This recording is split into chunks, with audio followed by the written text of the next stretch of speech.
ones.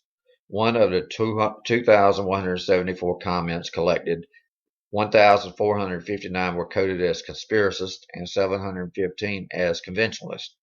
In other words, among people who comment on news articles, those who disbelieve government accounts of such events as 9/11 and the JFK assassination outnumber believers by more than 2 to 1. That means it's a the pro-conspiracy commenters who are expressing what is now the conventional wisdom, while the anti-conspiracy commenters are becoming a small, beleaguered minority. And it says that it's because the supposedly mainstream views no longer represent the majority. The anti-conspiracy commenters often displayed anger and hostility.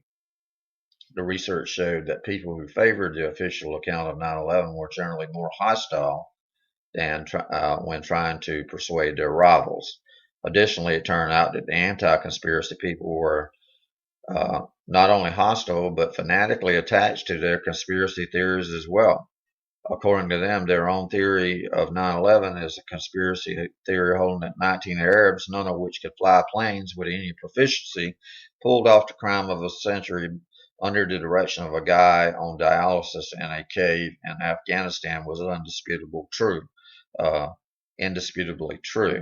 The so-called conspiracists, on the other hand, did not pretend to have a theory that completely explained the events of 9/11. For people who think 9/11 was a government conspiracy, the focus is not on promoting a specific rival theory, but in trying to debunk the official account. So we all have our opinions, and we all have our doubts, and we all have our pet conspiracy theories about what may or may not have happened during that time. It was a very, very mind-bending experience for those that were involved and those that saw what was going on.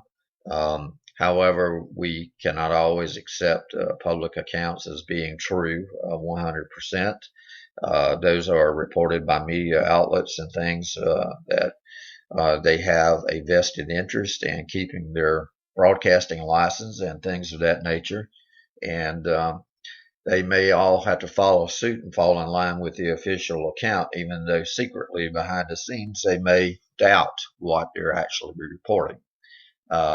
That's what's so great about the internet, is it allows more freedom for people to question and for people to pursue alternate explanations of what could have happened.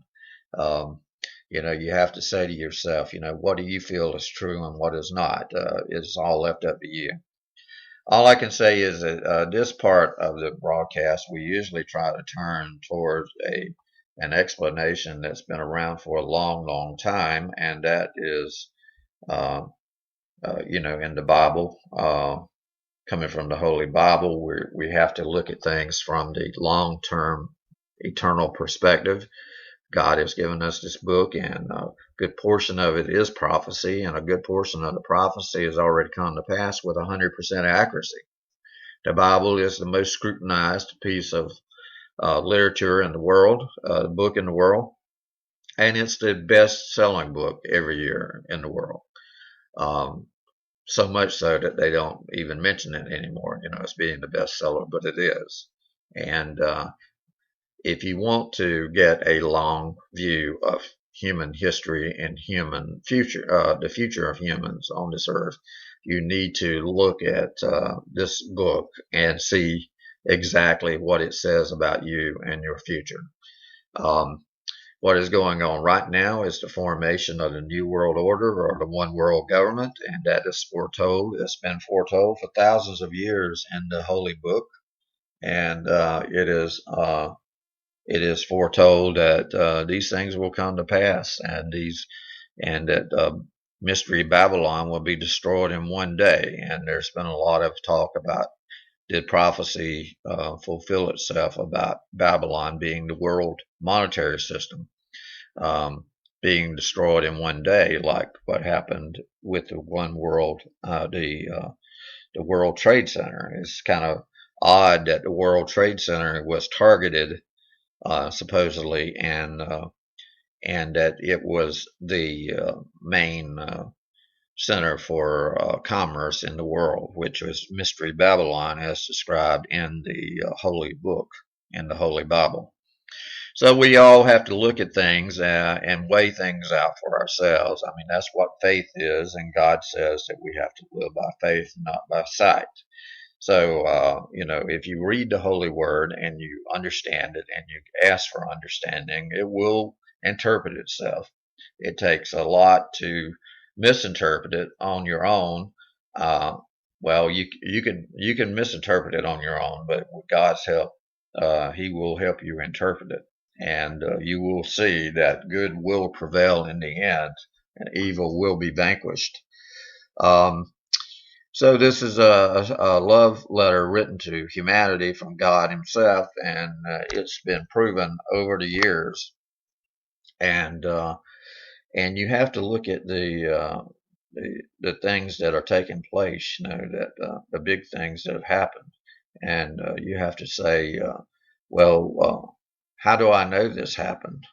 How do I know the moon landings happened? How did I know 9/11 happened the way they said it happened? How did I know that JFK was killed by whomever they said killed him? You have to look at all these things, and you have to wonder. I mean, the JFK files right now are still sealed, and they remain sealed, and they will not lift the seal off of them, even though the number of years have expired that was required to keep them sealed.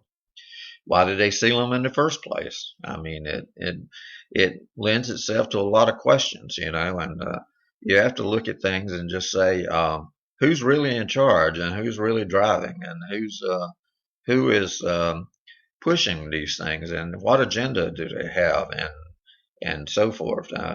America has gone through a huge transition since the 1960s. I mean, it's been a huge cultural change. Um, there used to be the morality, and then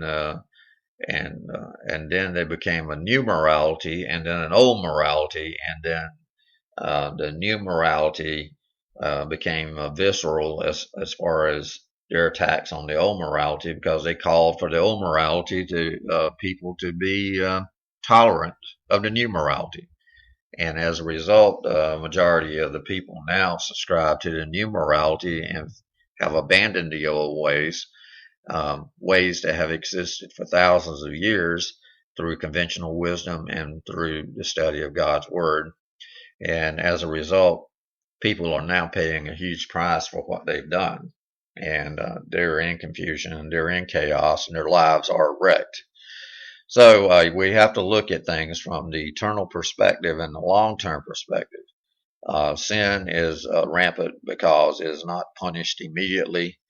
All that needs to be done for evil to prosper is for good men to do nothing.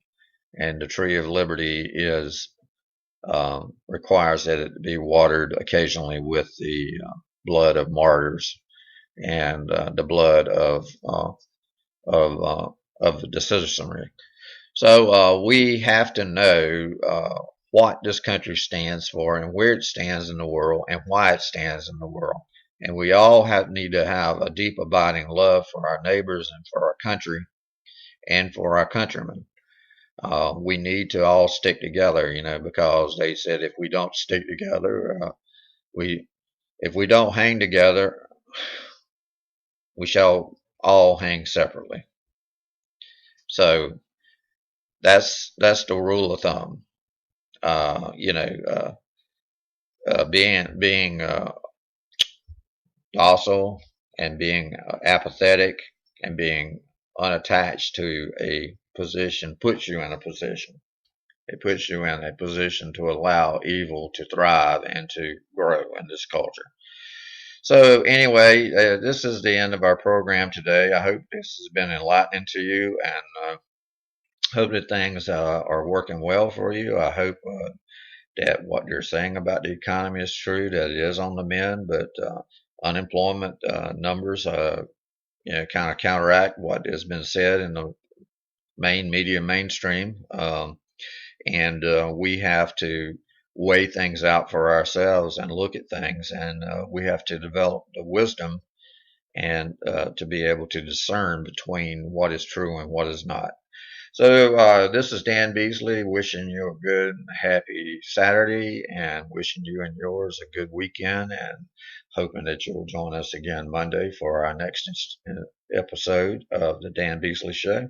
And I hope that you have a great day. And God bless.